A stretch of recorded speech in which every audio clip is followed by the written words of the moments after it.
Like, share and subscribe to Inspire Media. దాదాపు 1,60,000 మంది నిర్వాసితులుగా గుర్తించాం. ఈ రోజున గుర్తించిన కేవలం 7,000 మందికి మాత్రమే సురక్షిత ప్రాంతాలకు తరలించారు.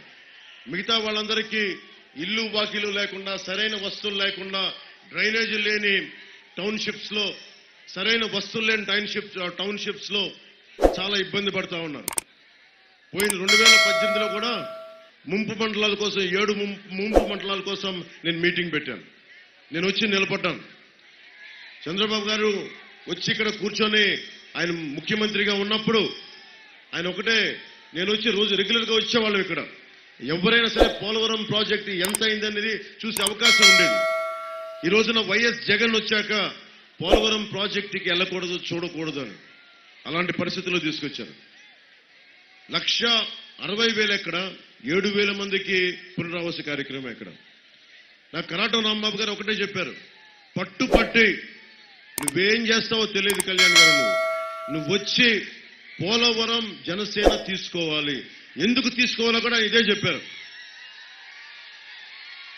ఎందుకు తీసుకోవాలి అంటే, నీకు ప్రధానమంత్రి గారితో సాన్నిహిత్యం ఉంది, మా కష్టాలను డైరెక్ట్ గా వెళ్ళి ఆయన దగ్గర చెప్పగలవు, 1,60,000 మంది నిర్వాసితుల బాధను చెప్పగలవు, ఇది కష్టపడి పనిచేద్దాం.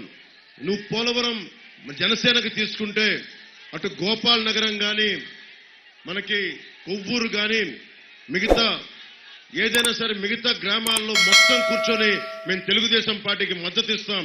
నువ్వు పోలవరం మట్టుకు మీరు చేసుకొని తీరాలి, మీరు నిలబడాలి అంటే నేను అన్ని ఆలోచించి, పెద్దలు, పిన్నలు, యువతులు, యువకులు మీరందరూ ఉన్నారు, మీ భవిష్యత్తుకి అండగా ఉండాలని చెప్పి ఈరోజు నేను పోలవరం జనసేన తరపు నుంచి పోటీ చేస్తున్నాం. చిర్రి బాలరాజు గారు గాజు గ్లాస్ గుర్తు మీద పోటీ చేస్తున్నారు.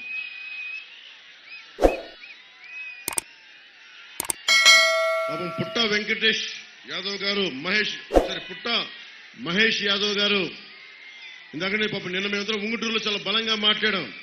బలమైన గొంతు అయింది. అన్ని సభల్లో మాట్లాడి పాపం ఆయనకు కూడా గొంతు దెబ్బతింది. ఒకటే మాట చెప్పమన్నారు ఆయన ఇందాక నుంచి నా చెవులో, మీరు ఏలూరు అభ్యర్థిగా, తెలుగుదేశం పార్టీ సైకిల్ గుర్తు మీద అభ్యర్థిగా గెలిపించండి. పోలవరం ఎందుకు పూర్తి కాదో చూస్తాను, నేను పోలవరం గుండెనవుతాను, నేను పోలవరం ప్రజల యొక్క గళమవుతాను అని చెప్తా ఉన్నాను. వారికి అండగా నేనున్నాను. చంద్రబాబు మనకి నరేంద్ర మోదీ గారితో మాట్లాడతాను, జాతీయ నాయకులతో మాట్లాడతాను. ఈ రోజున ఎందుకు నేను అలయన్స్ తీసుకున్నాను, ఎందుకు అలయన్స్ గురించి తీసుకున్నానంటే, ప్రధానమైంది పోలవరం గనుక మన ఆంధ్రప్రదేశ్కి కాదు, భారతదేశానికి తలమానికం. పోలవరం పూర్తయితే మనకి రాష్ట్రం సస్యశ్యామలం అవుతుంది. అది 1,60,000 మంది పునరావాసానికి లేకుండా ఇబ్బంది పడతా ఉన్నారు. మనం నేను చేసిన అజ్ఞాతవాసి అనే సినిమాలో ఒక డైలాగ్ ఉంటుంది. డైలాగ్ ఏంటంటే, మనకి చిన్నపాటి సౌకర్యం, ఒక కుర్చీ కావాలంటేనే ఒక పచ్చని చెట్టును కొట్టాల్సి వస్తుంది, దానిని ముక్కలుగా చేసి ఎండబెట్టి కుర్చీ చేయాల్సి వస్తుంది. అంటే మనం చిన్నపాటి సౌకర్యం వెనక చాలా విధ్వంసం ఉంటుంది. ఆ విధ్వంసం ఎంత అనేది చాలా కష్టమైన పరిస్థితి.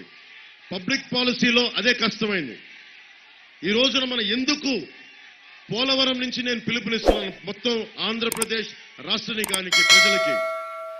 పోలవరంకి ఈ రోజున 47,000 కోట్ల చిల్లరతోటి 2018లో మొత్తం పూర్తి చేస్తాం. 2014-18లో అప్పుడు టీడీపీ ప్రభుత్వం, కేంద్ర ప్రభుత్వం కూడా నిర్ణయం తీసుకుని ముందుకెళ్ళి దాని నిజంగా 50% అయిపోయింది.